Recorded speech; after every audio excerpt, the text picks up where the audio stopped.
Bonjour à tous, bienvenue dans un nouvel épisode du balado IA Québec par le Conseil de l'innovation du Québec. Aujourd'hui, le thème est de démystifier les notions de base en intelligence artificielle et on a l'honneur d'être en présence de Simon Duguay, professeur au secondaire 1 et 3 à l'école Rochebelle. Bonjour Simon. Bonjour. Bonjour Luc. Bonjour Anne. Hey, qui de mieux qu'un professeur à des jeunes pour nous enseigner les bases de l'IA? On est ravis d'être avec toi, Simon. Merci beaucoup pour l'invitation. Tu sais, Simon, moi, je te suis, ça fait un moment. Pour moi, oui, tu es un professeur au secondaire, mais tu es un influenceur aussi, mais tu es un excellent vulgarisateur. Donc, aujourd'hui, avec l'intelligence artificielle, il y a tellement de notions. Tu sais, on entend parler de LLM, on entend parler de plein de modèles différents. Donc, moi, ce que je voudrais faire avec toi à travers cet épisode-ci, c'est vraiment de venir démystifier les notions de base. Puis, je te laisserai commencer. C'est quoi l'intelligence artificielle? L'intelligence artificielle, je vais commencer en disant que c'est une technologie qui a beaucoup de définitions, mais si on y va simplement, c'est une branche de l'informatique, donc ça fait partie de l'informatique qui est faite pour créer des systèmes qui effectuent des tâches qu'on attribuerait normalement à l'humain. Pensons à la vue. Un système de reconnaissance faciale est un système d'intelligence artificielle qui va venir un peu recréer cette capacité humaine-là. Pensons à l'ouïe ou la compréhension du langage. Siri, lorsqu'on lui parle, qui est capable d'interpréter les sons que l'on émet et les transformer en mots écrits, c'est de l'intelligence artificielle. Donc, ce sont tous des systèmes de la prise de décision, des systèmes de résolution de problèmes qui vont répondre à des besoins que l'on croyait réservés à l'homme finalement. Puis là, on entend parler différents langages. Pourquoi on parle de langage quand on parle d'informatique? Quand on a de l'informatique, donc lorsqu'on va vouloir créer un logiciel, on va devoir le programmer. Et il y a plusieurs manières de programmer des logiciels. Il y a différents langages pour le faire. Certains vont être plus adaptés à certains besoins que d'autres. Mais par exemple, il y a le langage Python, il y a le langage JavaScript. Donc, il y a différents langages qui vont nous permettre d'écrire ces Mhm. logiciels-là. Ça, on comprenait ça, mais là, on parle de modèle de langage. Oui, un modèle de langage, c'est un peu une sous-catégorie de l'intelligence artificielle. Au même titre que l'intelligence artificielle, c'est une branche de l'informatique, mais les modèles de langage font partie de la famille qu'on va appeler l'apprentissage automatique, en anglais le machine learning. Et ces modèles-là, en fait, c'est une technologie qui va traiter le langage humain. Donc, c'est une technologie là, pour traiter des phrases qui sont écrites. Et lorsqu'on est en intelligence artificielle générative, donc qui va générer des choses, mais ça va nous permettre de générer du texte. Comme avec les robots conversationnels comme ChatGPT, font partie de ce qu'on appelle les grands modèles de langage. En anglais, on va dire les LLM. Et c'est cette technologie-là qui va nous permettre de faire ça. Mais tu sais, pour un entrepreneur là, qui doit prendre des décisions, qui entend parler, je dois entraîner mon modèle, je dois encapsuler un chat GPT, c'est quoi les premières questions qu'il doit se poser pour bien comprendre à un juste niveau l'intelligence artificielle pour prendre sa première décision? Je vous dirais, l'intelligence artificielle, pour fonctionner, a besoin de trois choses. On a besoin d'algorithmes qui sont programmés par souvent des ingénieurs, qui vont être un peu le cerveau de notre logiciel d'intelligence artificielle, donc qui vont traiter tout ça. On a besoin de données pour entraîner cette intelligence artificielle-là.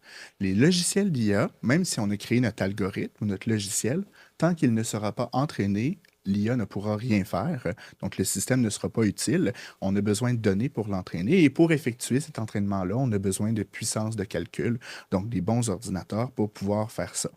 Meilleures vont être nos données, donc plus on va avoir de données et plus nous aurons de données de qualité, meilleur sera le résultat de l'intelligence artificielle. On aurait beau avoir le meilleur algorithme, si on l'entraîne avec des données de mauvaise qualité, on n'aura pas un bon résultat forcément. Puis je pense que tu as des exemples concrets pour nous. Tu sais, pour quelqu'un qui a jamais euh, mis son pied dans un modèle, qui comprend pas c'est quoi un algorithme, qui se laisse un peu intimider par la donnée, est-ce que tu es capable de simplifier le concept pour qu'on puisse justement commencer à percer l'imaginaire des entrepreneurs puis des dirigeants? Mm. Oui, en fait, prenons des modèles de langage comme ChatGPT. Mm. Donc, il y a des ingénieurs qui vont créer l'algorithme et par la suite, on doit l'entraîner. On va entraîner une intelligence artificielle. Il y a différentes manières, différentes philosophies de le faire, mais on va le faire avec des données qui sont similaires. ChatGPT va rédiger du texte, donc on va l'entraîner avec du texte. Des IA qui vont générer des images, on va l'entraîner avec des images. Maintenant, pour l'entraînement de modèles de langage, on va donner énormément de texte à l'algorithme qui va s'entraîner à partir de ces données-là. Ces données-là, dans le cas de ChatGPT, il y a plusieurs sortes de données, on pourra en reparler plus tard, mais l'algorithme va essayer de trouver des relations statistiques entre les mots. Par exemple, dans tous les corpus de texte en français, probablement que le mot liberté est souvent suivi par d'expression, parce qu'on parle souvent de liberté d'expression. Donc, probablement que dans les données sur lesquelles va s'entraîner cette IA-là, ces deux mots-là vont souvent se suivre, pas tout le temps, mais fréquemment. Et l'algorithme, en s'entraînant, va finir par remarquer que ces deux mots-là se suivent fréquemment l'un l'autre et va faire une analyse mathématique qui va lui permettre de réaliser ça, donc de mettre en chiffres cette relation-là. Et lorsque par la suite, on va utiliser le logiciel pour générer, bien, comme il y a cette relation-là, bien, si l'IA va générer liberté, en fonction du contexte, ça se peut qu'il génère par la suite le mot d'expression, parce que dans son entraînement, il a réalisé que les deux mots sont souvent proches. Simon et Anne, on m'avait expliqué ces principes de fonctionnement-là des grands modèles de langage, mais je suis quand même estomaqué qu'au-delà de 2-3 mots pour une expression, c'est des textes tout complets qui sont capables, que ces modèles-là sont capables de générer avec souvent pas juste des informations, mais des idées nouvelles. Donc, je suis quand même mystifié, Simon. Oui, en fait, on a, là, je parlais de deux mots qui étaient un après l'autre, mais des fois, ça peut être des relations qui sont plus larges. Si, par exemple, dans un texte, l'intelligence artificielle voit, par exemple, Mont-Royal et la Ronde, bien, possiblement qu'on va avoir, pas à la suite, mais peut-être que plus tard, on va aller chercher le mot attraction ou le mot Montréal, parce que ce sont des mots qui sont souvent ensemble. Associés. Donc, on va construire et élaborer des blocs de concepts qui vont être associés, si je comprends Oui, bien. qui vont être associés mathématiquement ensemble. Et je pense que c'est important de comprendre ça parce que des fois, l'intelligence artificielle, bon, on va poser une question, par exemple, à un système comme ChatGPT, on n'aura pas forcément la réponse qu'on veut, mais c'est parce que ça se peut que dans certains autres contextes, ce mot-là a été utilisé. Donc, il y a toute cette notion-là qu'on doit comprendre pour comprendre qu'au final, c'est un peu comme des mathématiques appliquées, si on peut dire, à l'informatique, mais ça reste des mathématiques, ça reste des chiffres. Il n'y a pas un esprit, il n'y a pas une conscience C'est des derrière ce probabilités. système-là. Ça Mhm. reste des Oui. probabilités. Et donc, c'est important à comprendre, je pense, pour saisir là, pourquoi est-ce que des fois les systèmes d'IA ne répondent pas forcément Oui. ce à quoi on s'attend. Puis, tu sais, pour un entrepreneur puis un dirigeant, tu sais, je pense que le concept d'entraînement devient hyper pertinent. Tu sais, par exemple, tu peux, tu sais, quand tu entraînes, c'est pour devenir meilleur. Par exemple, tu sais, moi, je me suis fait créer mon propre chat GPT qui s'appelle Anne, donc capable de répondre un peu à ma façon. Donc, moi, je l'ai entraîné à répondre puis à écrire des courriels Ah, du c'est pour ça que ton. tu me réponds toujours aussi rapidement. Toujours rapidement, mais il y C'est avait... Anne IA qui répond. Exactement. Donc, cet entraînement-là devient vraiment, cette période d'entraînement-là devient important pour que l'IA soit le bon miroir de la tâche qu'il veut que tu fasses. Donc, pour un entrepreneur, par exemple, peu importe quel domaine, ce que tu veux dire, Simon, c'est qu'il serait capable de l'entraîner à une tâche de plus en plus précise grâce à la donnée. Oui, effectivement, mais il faut garder en tête que les tâches qu'on va vouloir faire effectuer avec l'intelligence artificielle vont se faire en fonction des données qu'on lui a entraînées. Donc, c'est sûr que si on a des relations qui sont fréquentes, ben, c'est ce qui va venir recréer. C'est un peu comme un miroir de nos données qu'on Oui. va avoir. Et là, tu as piqué ma curiosité. Là. Donc, si je suis un dirigeante, comme ceux qui nous écoutent présentement, puis je veux avoir mon propre langage, modèle de langage, je veux avoir mon propre chat GPT dans mon organisation. Comment je fais ça? Il y a plusieurs options. Ça va dépendre un peu de ce qu'on va avoir de besoin. Parce qu'on peut créer son intelligence artificielle vraiment à partir de rien, ou encore en prendre un modèle déjà existant, l'adapter. Il y a des solutions qui existent aussi. Si, par exemple, dans votre entreprise, vous avez déjà la suite Office ou encore la suite Google, ils viennent avec leurs intelligences artificielles qu'on peut utiliser, là, par exemple, Copilot. Donc, c'est sûr que si on veut quelque chose de personnalisé, on doit le construire. OpenAI, avec ChatGPT, à partir du moment qu'on a la version payante, on peut créer notre GPT qu'on Mhm. appelle. Donc, c'est un peu comme ChatGPT de base, mais on va lui donner des instructions supplémentaires. On va lui donner une base de connaissances à l'aide de fichiers qu'on va lui donner. Et il va aller consulter ces instructions et ces connaissances-là pour Mhm. être capable de faire ça. Donc, Donc, Anne, tu as fait ton Anne GPT dans. Exactement, Ah! exactement. Simon, là, on a lancé plein de notions différentes. On a parlé d'un GPT encapsulé. Est-ce que tu peux nous en dire plus sur c'est quoi un GPT personnalisé?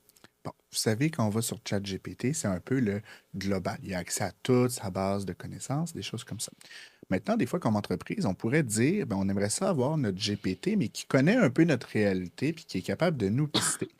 Donc, à partir, là, il y a chaque en fait compagnie qui offre ça, là, souvent permettent de le personnaliser, mais disons que je vais avec le logiciel d'OpenAI, ça prend un compte payant pour le créer, mais pour l'utiliser, on peut y aller avec un compte gratuit, ça, il n'y a pas de problème. Et pour le créer, c'est qu'on va lui donner des instructions et une base de connaissances. Donc, imaginez que vous avez certains procéduriers ou des documents dans lesquels on a des informations qui ne sont pas secrètes, mais qui sont importantes quand même, on pense à la sécurité. Mais on peut tout lui donner ça, lui donner des instructions particulières. Et après ça, eh bien, les personnes qui l'utilisent vont pouvoir lui poser des questions. Puis avant d'aller chercher dans toute sa grande base de données, ben, il va aller vérifier dans la base de données qu'on lui a dit. Puis si la réponse est là, il va être capable d'aller la chercher. Donc, des fois, quand on a plusieurs documents ou des choses comme ça, de permettre de discuter avec ces documents-là permet d'accéder à de l'information plus rapidement. Donc, un employé pourrait poser des questions. Il faut toujours aller vérifier que la réponse est bonne, mais ça nous donne déjà une première piste de réflexion là, qui peut être utile en fonction de nos processus. Puis des exemples de précis de type de documents ou d'applications. Là, moi, il me vient à l'esprit les politiques d'entreprise, quelque chose de base pour les employés, mais qu'est-ce que ça pourrait être d'autre? Je vais y aller avec un exemple en enseignement, mais peut-être que vous pourrez comprendre. On est en train de développer un GPT, en fait, qui est fait pour créer des activités de sciences, mais basées sur les directives ministérielles, sur qu'est-ce qui doit être enseigné. Ah Donc, ah! si on lui demande de nous faire quelque chose sur la géologie, au lieu d'aller chercher de quoi sur n'importe quoi, ben, si on lui dit géologie, deuxième secondaire, il va aller voir, OK, dans le document de deuxième secondaire, c'est quoi qu'on doit enseigner, c'est ce que je vais prendre. Donc, au lieu d'aller chercher quelque chose de global, on va répondre de manière spécifique en fonction des données qu'on lui a données. Un excellent exemple. Tu parlais tout à l'heure des données. Tu sais, Oui. les différents modèles de langage ont besoin de données pour exister, mais ils viennent d'où ces données-là? Puis tu sais, il y a tellement comme tout ce mystique-là autour de la donnée. Les gens ont peur de partager leurs données. Les gens ont peur de mettre de la donnée qui va dévoiler des secrets industriels. Est-ce que tu es capable de nous démystifier un peu d'où vient la donnée? Qu'est-ce qu'on peut mettre? Qu'est-ce qu'on peut pas mettre dans par exemple, un ChatGPT ou peu importe quelle IA générative? Donc, ici, on va avoir deux choses. Les données qui ont servi à entraîner, Mhm. par exemple ChatGPT, et les données qu'on va lui fournir en lui écrivant. OpenAI, qu'on va voir sur leur site web, ont trois sources principales d'informations pour leur système. Ils ont tous les textes, en fait, qui sont accessibles publiquement en ligne. Donc, on peut parler à des articles d'encyclopédie qui sont accessibles, des articles de médias, des messages de réseaux sociaux qui sont accessibles en ligne. Ils ont aussi des partenariats avec certaines compagnies, entre autres avec Le Monde, si je ne me trompe pas, par lesquels ils peuvent obtenir certains de leurs textes. Et ils ont aussi des humains, en fait, qui vont générer des textes dans le but de faciliter l'entraînement. Donc, ça, ce sont les données qui ont été utilisées pour entraîner les modèles. Maintenant, lorsqu'on va écrire à ChatGPT, est-ce que le fait de lui poser une question, mais là, soudainement, ça va être accessible à tout le public? Non. C'est pas parce qu'on écrit quelque chose qui va être rendu public. Par contre, il y a certaines choses auxquelles on doit vraiment faire attention quand on utilise ces modèles-là. Surtout si on utilise le modèle de base, mais il faut se dire, ce que je lui écris peut être réutilisé pour son entraînement futur. Donc, quand je vous disais qu'il y avait une association qui était faite entre les mots, mais c'est sûr que si moi, dans les textes que je lui écris, il y a des associations qui viennent souvent ensemble, ben là, ça se peut qu'il s'en serve pour son entraînement. Si c'est quelque chose qu'on ne souhaite pas, on peut faire soit une conversation temporaire qui va limiter l'entraînement, donc ça va exclure notre texte, ou on peut carrément, là, dans nos paramètres de sécurité, venir décocher cette fonction-là. Donc ça, c'est une première chose qu'on peut faire si on veut utiliser ces modèles-là en ne souhaitant pas que ce qu'on lui écrit soit utilisé. Par contre, on doit toujours garder en tête qu'il existe des risques de sécurité, que ce soit des pirates informatiques ou des choses comme ça. Donc, même si on va venir choisir nos options sécurité qui vont limiter ça, on ne voudra pas, par exemple, aller écrire des données sensibles, des données nominatives, par exemple. Moi, je suis en enseignement, mais dans un système comme ChatGPT, on n'ira pas écrire le nom d'un élève, un Mhm. numéro de téléphone, des choses comme ça, pour tous ces risques-là. Si jamais une entreprise souhaite avoir un système d'intelligence artificielle qui manipule ces données-là, ben, alors peut-être qu'on serait mieux d'avoir son système maison qui a été construit. Ou si ce ne sont pas des données sensibles, mais c'est des données qu'on veut quand même garder un certain niveau de sécurité, il y a certaines compagnies, entre autres la compagnie Office, on peut avoir là, avec certains des plans un copilote qui reste que pour l'entreprise et qui Mhm. n'utilisera pas ces données-là pour l'entraînement. Donc, ça nous Et permet ça, d'avoir cette cette option-là sécurité-là. d'avoir son propre GPT, son propre copilote, son propre modèle de langage séparé, c'est pas offert par toutes les entreprises. Non. Donc là, d'avoir là, justement son système qui est fermé, là, ben, ou du moins qui est limité, qui limite l'entraînement, Mhm. c'est plus sécuritaire, mais ce ne sont pas toutes les entreprises, surtout si on y va avec les modèles qui sont gratuits, bien évidemment. Mhm. C'est pour ça que des fois, d'avoir ces logiciels-là, ça peut Mhm. être utile. Tu sais, on entend souvent parler qu'un des freins à l'adoption, c'est d'avoir officiellement des licences payantes dans une organisation. On entend, ah, mon employeur veut pas tout de suite me payer un copilot, il veut pas me payer une licence ChatGPT, mais est-ce que tu peux vraiment nous faire une distinction, tu sais, pour qu'un entrepreneur et un dirigeant puisse prendre une décision? Est-ce que je paye des licences? Est-ce qu'il y a des avantages à pas nécessairement payer de licence parce qu'il y a des belles fonctionnalités déjà de base? Tu es capable de nous démystifier un petit peu le tout? Oui. Si on y va avec un logiciel comme ChatGPT, par exemple, il y a la version gratuite où on peut payer un abonnement mensuel pour Mhm. avoir des fonctionnalités de plus. La version gratuite utilise là, présentement le modèle 4O Mini, qui est un modèle qui est fonctionnel, qui est bien entraîné et qui permet, dans la majorité des cas d'usage, de rédiger ce qu'on a besoin. La version payante a la version 4O tout court, pas Mhm. le mini, qui nous permet d'aller chercher parfois plus de nuances, d'aller chercher un peu plus de complexité. Donc, c'est sûr qu'en fonction de notre besoin, si le besoin qu'on a par rapport à l'intelligence artificielle, c'est de rédiger des textes qui sont souvent similaires parce que c'est une tâche chronophage qu'on veut automatiser, qui n'ont pas un haut niveau de complexité, bien là, probablement que la version gratuite peut bien faire l'affaire. Maintenant, si on a besoin de ce niveau de complexité-là, ou si on a besoin des fonctionnalités supplémentaires que la version payante offre, dans ce cas-ci, ça peut valoir la peine là, d'investir pour payer ça. Si on a la version gratuite, par exemple, on a accès au mode vocal avancé, mais d'une manière limitée. Si on a la version payante, on peut beaucoup plus l'utiliser. Donc, il y a un aspect de fréquence aussi. Quelqu'un qui va juste utiliser un système d'IA comme ChatGPT, juste un peu à chaque jour ou juste une fois de temps en temps, n'a pas besoin forcément d'avoir plus de requêtes permises par jour que permettre la version payante. La version payante, par contre, a des modèles qui sont plus avancés, comme le modèle O1, qui a un plus haut niveau de réflexion, qui est capable de faire des opérations scientifiques ou mathématiques qui sont plus avancées. Donc, quelqu'un qui œuvre dans ces domaines-là pourrait bénéficier de ça. Mais si on n'a pas besoin d'avoir un modèle qui est capable de répondre à des questions de chimie de niveau universitaire, ben Mhm. là, peut-être que la version gratuite peut faire aussi. Disons, tu payes une version officielle dans ton entreprise, tu crées ta planification stratégique. Qu'est-ce que ça change dans la confidentialité de la donnée? Est-ce qu'une version payante fait en sorte que ce que tu as mis dans ton chat GPT ne sera pas utilisé pour l'entraînement des modèles ouverts? Si vous avez les licences, parce que la version payante, on peut payer pour une licence individuelle, on peut aussi Mhm. avoir des licences entreprises.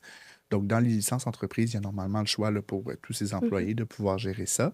Mais c'est sûr que à partir du moment qu'on va payer pour un modèle, c'est vrai pour ChatGPT, c'est vrai pour d'autres, mais là, ça va devenir plus facile de venir décocher l'entraînement, des Hmm. données, des choses comme ça. OK. Donc, c'est sûr que ça peut nous donner un certain niveau de confiance supplémentaire. OK, c'est super intéressant. Puis, tu sais, je veux pas non plus qu'on pense qu'à travers ce balado, on ne parle que de ChatGPT. Ça, c'est vraiment juste un exemple. Oui. Je pense que tu as d'autres exemples que tu voulais amener aussi. Oui, en fait, comme je le disais, ça va dépendre de notre besoin. Si on n'a pas besoin de générer des images fréquemment, ben, ChatGPT peut faire. Si notre usage principal de l'intelligence artificielle, c'est la génération d'images, mais il existe d'autres logiciels qui peuvent faire notre besoin. Il y a des enjeux aussi, par exemple, des enjeux environnementaux. Ce ne sont pas tous les modèles qui ont le même impact environnemental. Donc, d'aller chercher certains modèles qui sont plus petits peut avoir un avantage à ce niveau-là aussi. Vous appréciez ce que vous êtes en train d'écouter? N'hésitez pas à partager le contenu du balado sur vos réseaux et de vous abonner à nos différentes pages. De retour vers l'épisode en cours. Ça, c'est un élément tellement intéressant, tu sais, parce que dans l'utilisation d'IA responsable, de plus en plus, ce qu'on parle, c'est oui de la transparence, le niveau d'utilisation frugale, mais il y a tout le principe que j'aime parler, c'est la proportionnalité, puis l'innocuité. La proportionnalité, c'est que les modèles sont tellement, ont des capacités tellement grandes de nos jours qu'on peut avoir de l'appétit pour ces modèles-là, quand dans la réalité, on n'a pas besoin d'un modèle aussi élaboré, aussi sophistiqué. Puis l'exemple que je donne souvent, c'est par exemple, dans mon quotidien, si la seule tâche que j'ai à faire, c'est d'amener mon fils à la garderie puis aller au supermarché, les limites sur la route sont 30 km/h et 60 km/h, mais moi, je décide par appétit de m'acheter une Ferrari. C'est vraiment disproportionnel par rapport à la tâche que je veux faire. Et en plus, je viens de créer des risques supplémentaires parce que c'est sûr qu'au volant d'une Ferrari, je vais être tentée d'aller plus vite. Je vais être tentée de dépasser certaines limites. Donc là, je me suis créée, à cause du volet disproportionnel, des risques supplémentaires. Et c'est un peu la même chose, je pense, que tu amènes sur le choix de modèle qu'on doit faire. Puis si on parle beaucoup de toi comme très bon vulgarisateur, je pense que tu as préparé pour cet épisode-ci des exemples concrets. Je ne sais pas si tu voudrais les partager Oui, avec j'ai nous. hâte de voir ça. Oui. Là, j'ai eu... Donc, on parlait plutôt d'entraînement d'intelligence artificielle. Cet entraînement-là, pour que le texte soit capable d'être analysé, les ordinateurs, ça se parle avec des chiffres. Donc, le texte doit être transformé en chiffres. Prenons par exemple la phrase « Nous aimons les pommes ». Le logiciel va devoir la découper pour être capable de la traiter. Certains logiciels vont y aller mot par mot. Certains vont utiliser des jetons qui sont plus petits. Donc, ici, chacun des changements de couleur représente un jeton. Nous, c'est un jeton, tandis que le mot aimons a été séparé en deux. Donc, les trois premières lettres, A-I-M, qui sont le premier jeton, et les trois autres, O-N-S. Et on remarquera que le verbe aimer, j'aime, tu aimes, il aime, on a tout le temps les trois premières lettres, donc c'est le même jeton qui revient, mais c'est l'autre jeton qui va venir changer. Donc là, dans un premier temps, notre phrase va être séparée en jetons pour chacun des mots ou des composantes de mots. Et par la suite, des valeurs mathématiques vont être associées à chacun de ces jetons-là. Et le système, une fois qu'il est entraîné, c'est qu'il va être capable d'utiliser ces valeurs mathématiques-là pour calculer statistiquement le prochain mot. Parce qu'on disait, c'est tout le temps une question de quel sera le prochain mot. Donc, par exemple, si on y va avec la phrase « Je parle d'éducation avec Sylvain, qui est 1 », et là, vous êtes maintenant mon système d'intelligence artificielle qui devait déterminer le prochain mot. Vous savez, sur notre téléphone, on a un correcteur automatique qui va nous proposer des mots, mais bien souvent, la proposition va se baser sur le mot précédent. Donc, dans notre exemple, je parle d'éducation avec Sylvain qui est 1. Le mot précédent, c'est le déterminant 1. Donc, si je vais vous proposer trois choix, un arbre, un cuisinier ou un enseignant. Si vous n'êtes pas au courant du contexte, est-ce que vous êtes capable de me dire lequel des trois mots est le plus pertinent? Les trois seraient bons. Si on avait juste un comme indice, ça serait pas facile. Effectivement, parce que dans la langue française, un arbre, un cuisinier et un enseignant sont trois co-occurrences qui sont fréquentes. Maintenant, ChatGPT, lorsqu'il fait son analyse mathématique ou tout autre modèle de langage, bien évidemment, va se baser sur tout ce qui a été écrit précédemment dans la phrase, mais toute la conversation aussi. Donc là, dans ce contexte-ci, sachant que l'on parle à quelqu'un, probablement qu'on va plus aller soit vers cuisinier ou enseignant. C'est sûr que dans la langue française, c'est sûr qu'il y a des endroits dans les textes qui sont accessibles, qu'il y a des personnes qui parlent à des arbres, mais c'est moins fréquent parler à un arbre que parler à un être humain, probablement. Et là, entre parler à un cuisinier ou parler à un enseignant, comme dans notre contexte, on sait qu'on parle d'éducation, mais là, statistiquement, possiblement qu'on va plus parler à un enseignant qu'à un cuisinier. Bien que ce ne soit pas impossible qu'on parle d'éducation à un cuisinier, ben, les statistiques vont venir faire que c'est le mot enseignant que l'on va venir choisir ici. Mais tout ça en se basant sur les valeurs numériques de chacun des mots. Donc là, notre système, plutôt je disais, on va l'entraîner, notre algorithme, cet entraînement-là sert à donner des statistiques, des valeurs, en fait des chiffres à chacun des mots. Et ces chiffres-là peuvent avoir une signification. Donc, chaque chiffre devient chaque mot devient une très, très, très longue liste de chiffres. Et ces chiffres-là, si on avait à prendre des mots, si on avait à faire une carte sur laquelle on va venir mettre plusieurs mots un peu partout, bien, ces chiffres-là, leur valeur va faire que les mots similaires vont être plus proches les uns des autres que des mots qui sont loin. Et ça permet à l'IA de savoir quel mot on va venir choisir. Donc, par exemple, si on a le mot Italie et Chine, ils risquent d'être proches, comme il s'agit de deux mots, deux pays. Donc, ils font partie un peu du même groupe linguistique, si on peut dire, du même champ lexical. Mais là, si on trace une flèche qui va représenter la distance entre le mot Italie et le mot Chine, normalement, ces flèches-là seraient en plusieurs dimensions, mais pour le bien-être de notre expérimentation, on va dire que c'est en deux dimensions. On fait une flèche entre ces deux mots-là. Si on applique cette même flèche-là, qui représente la distance entre le mot Italie et le mot Chine, et que l'on vient l'appliquer au mot ravioli, bien là, possiblement que si on regarde au bout de la flèche, pas très loin, on va avoir le mot dumpling, par exemple. Pourquoi?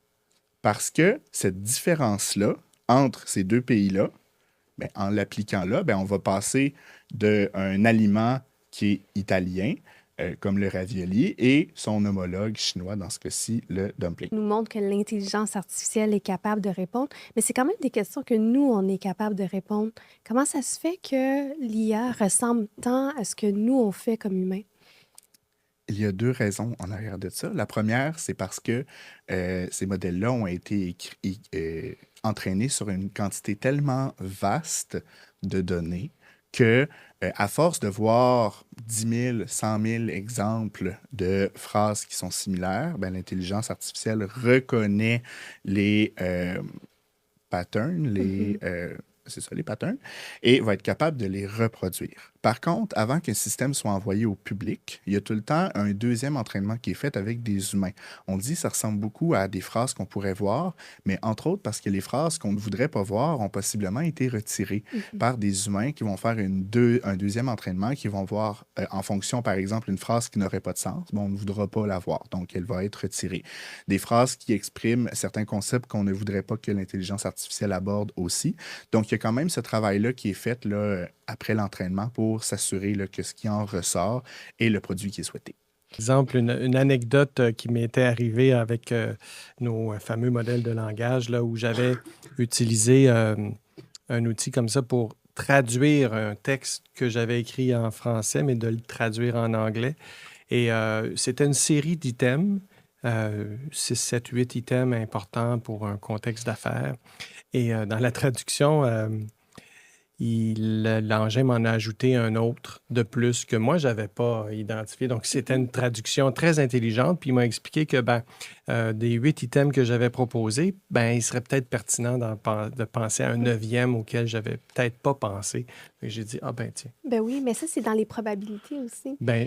C'est ce que je comprends maintenant, là, que, étant donné la littérature qui a informé le modèle, si on parle de mes 8 items, la littérature parle aussi d'un 9e que j'avais peut-être pas couvert. C'est pour ça aussi qu'on dit l'intelligence artificielle, c'est pour se défaire du syndrome de la page blanche lorsque tu fais un remue-ménage, un brainstorming.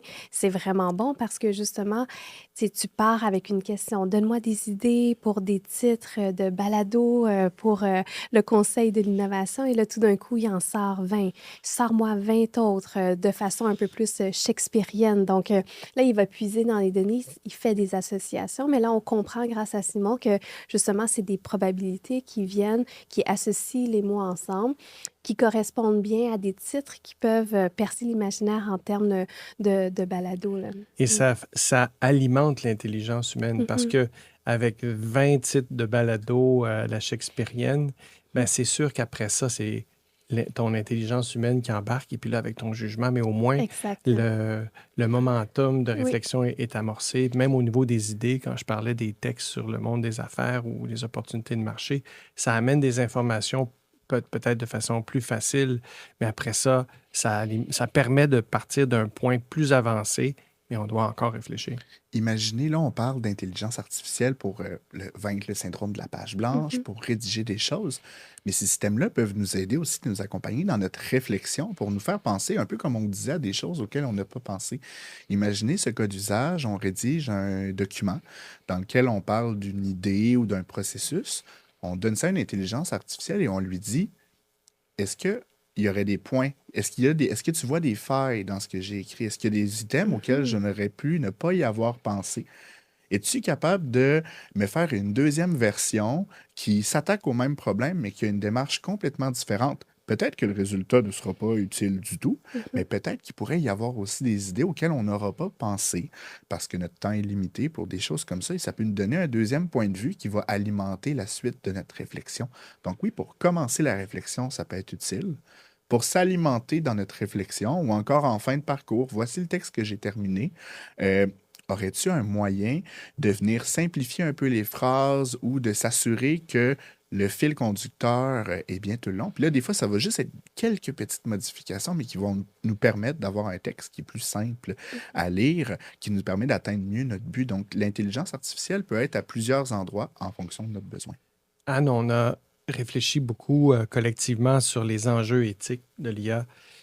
Dans des exemples comme ceux-là, Simon, comment s'assurer que l'engin qui nous propose des idées a des sources et des billets bien contrôlés?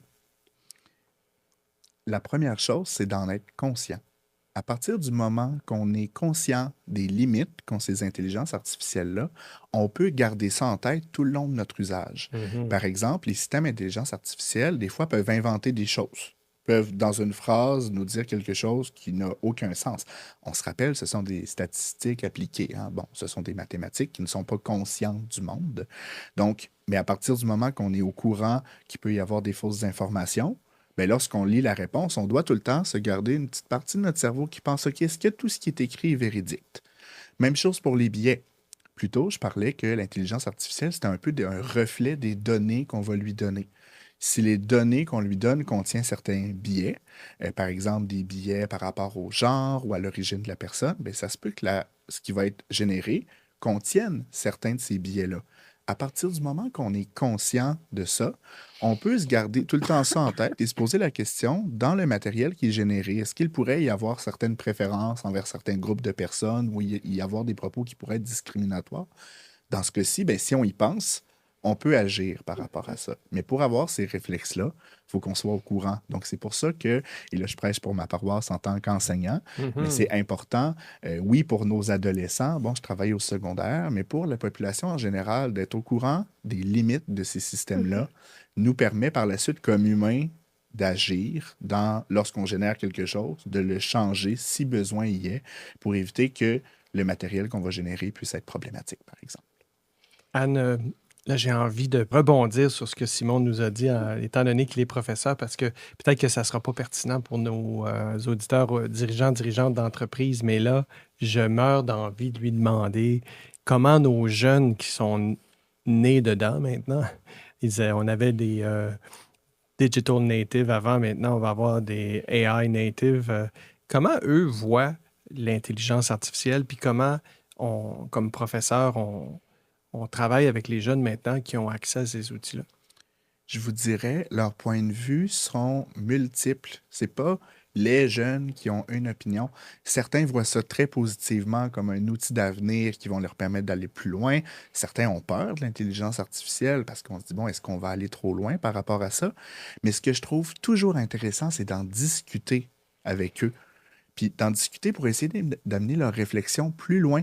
Et sont vraiment bons, je trouve, à partir du moment qu'on a vu certaines des limites, certains des avantages, d'avoir une position qui est nuancée. Et à partir du moment qu'on leur offre cette opportunité-là d'en discuter, d'en apprendre, ben, ils peuvent se forger leur propre opinion puis être capables de dire, bon, ben, peut-être que dans ce contexte-là, l'utilisation de l'IA est souhaitable, mais oh, dans cette sphère-là de ma vie, peut-être que Mhm. je ne veux pas d'intelligence artificielle. Et ça, je pense que c'est important, oui, comme futur employé, comme futur décideur, Exactement. comme futur entrepreneur, d'avoir cet aspect technique-là, mais comme futur citoyen.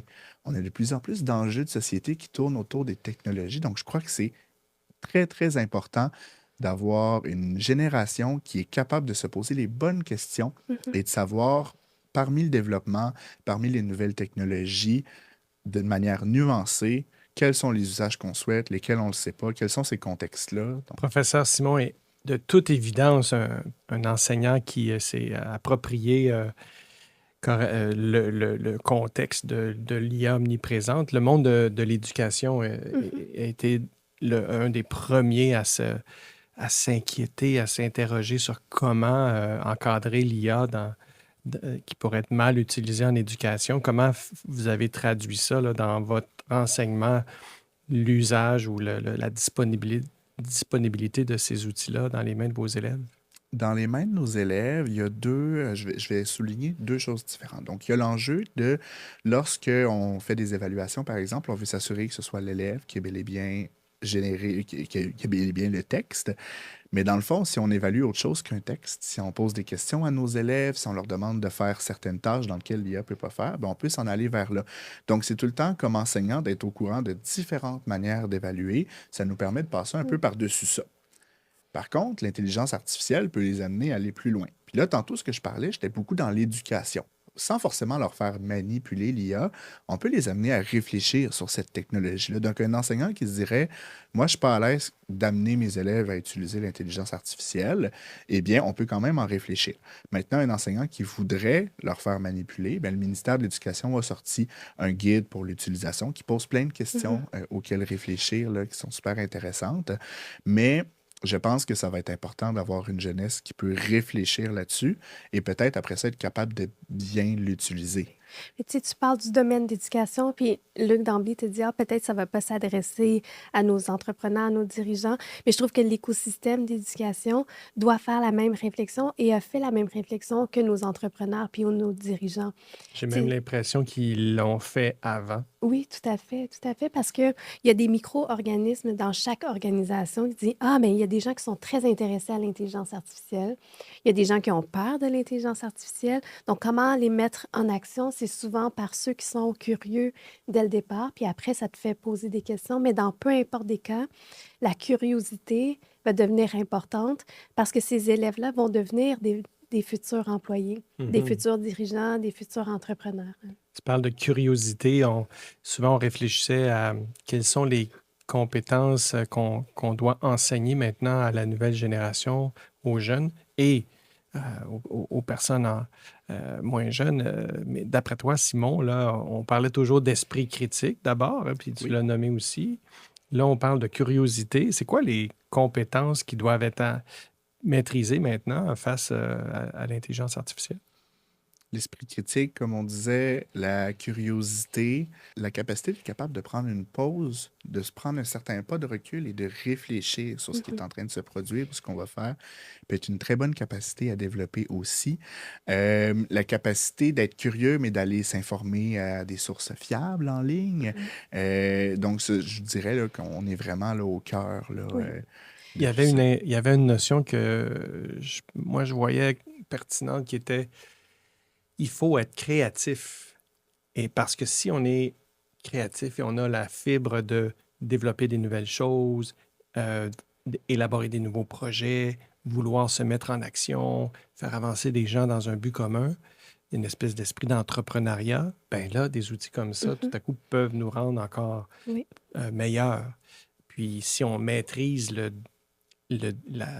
le désir et l'art d'être créatif et Mhm. innovant, ben, peut-être que l'IA peut à ce moment-là être bien utile. Oui, parce que c'est pas elle qui va le faire pour nous. On a beau avoir tous les Mhm. outils du monde.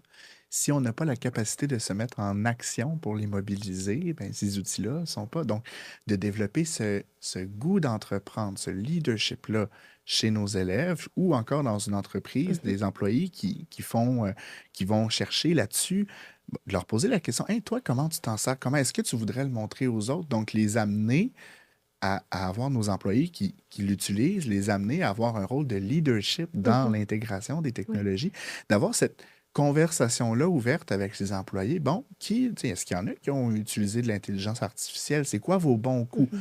C'est quoi les coups que vous vous dites, ah, ça n'a pas été vraiment utile? De faire ce partage de connaissances-là va pouvoir permettre à la Mhm. compagnie J'aime là, ça, d'aller plus loin. leadership, parce que Oui. c'est plus que créativité, c'est plus qu'innovation. Tu as dit action. Puis leadership, ben, c'est aussi d'avancer, de prendre l'initiative, de Mhm. mobiliser, travailler avec les gens pour avancer. Puis, tu sais, on s'était donné la promesse à travers ce balado qu'on voulait qu'à chaque écoute, les gens se mettent en action. Donc, tu sais, je partagerais peut-être ces dernières minutes-là, 1 minute pour Simon, 1 minute pour Luc. Qu'est-ce que tu voudrais partager avec nos auditeurs pour les mettre en action? Puis par la suite, la dernière minute, bien sûr, à Luc. Pour revenir à ce qui a été dit plus tôt, juste aller l'essayer. Aller sur une intelligence artificielle, essayer des choses, lui poser différentes questions, voir comment il répond, essayer de lui faire des choses qu'on fait aussi, ça peut être une bonne idée. Et au sein d'une entreprise, d'aller en parler avec ses employés. Parce que peut-être que certains s'en servent dans leur vie privée, pas forcément dans l'entreprise, mais qui pourraient voir des ponts. Donc, d'avoir cette conversation-là dans l'entreprise, de voir qu'est-ce qui est fait, qu'est-ce qui pourrait, quelle stratégie on veut se mettre en place et quels usages on veut promouvoir au sein même de notre entreprise. Je pense que ça pourrait être un bon deuxième pas. Mais aller l'essayer reste quand même une bonne première chose à faire. Moi, Anne, d'entendre Simon aujourd'hui, ben, ça me rappelle l'importance de travailler avec les jeunes. Puis je trouve que comme dirigeant, dirigeante, on a l'obligation de créer des opportunités, créer des occasions d'apprendre, de se développer, de créer l'étincelle dans l'esprit des jeunes. Et puis, ils sont chanceux, les jeunes autour de toi dans tes classes, d'avoir un maître et un vulgarisateur comme toi qui les allume et qui leur amène plein de nouvelles opportunités. Mais dans l'avenir, je pense que ça va être essentiel d'avoir dans les organisations, dans les entreprises, dans la société, un effort fait pour mobiliser nos jeunes, les amener comme partie prenante et à Mhm. part entière, comme citoyens, comme futurs leaders. Puis Et apprendre d'eux. ben, c'est ce que j'allais dire, Mhm. peut-être même d'être ceux qui nous amènent à mieux Exactement. comprendre les usages, les possibilités, les nouvelles idées, puis d'embarquer avec eux autres. Mais en tout cas, à travers cet épisode-ci, tu sais, je pense qu'on a réussi à démystifier l'intelligence artificielle de façon très simple, avec des bons exemples. Merci encore, Simon, d'avoir pu le vulgariser. Tu sais, Luc, tu l'as amené à un point de vue plus de l'entrepreneur, du dirigeant, de la place, en fait, des jeunes aussi, qui peut nous apprendre, mais à qui on doit créer cet environnement-là ouvert, où la Faut pas l'oublier. curiosité, exactement, où la curiosité va nous amener beaucoup plus loin comme société. Donc, merci à tous d'avoir été à l'écoute de cet épisode de IA Québec par le Conseil de l'innovation. Encore une fois, on a réussi à démystifier les principes de base de l'intelligence artificielle grâce à notre invité Simon Duguay, professeur au secondaire 1 et 3 de l'école Rochebelle. Donc voilà. Mais merci beaucoup Simon de ta présence. Merci Ça encore fait Luc. plaisir. Merci, Simon. Merci.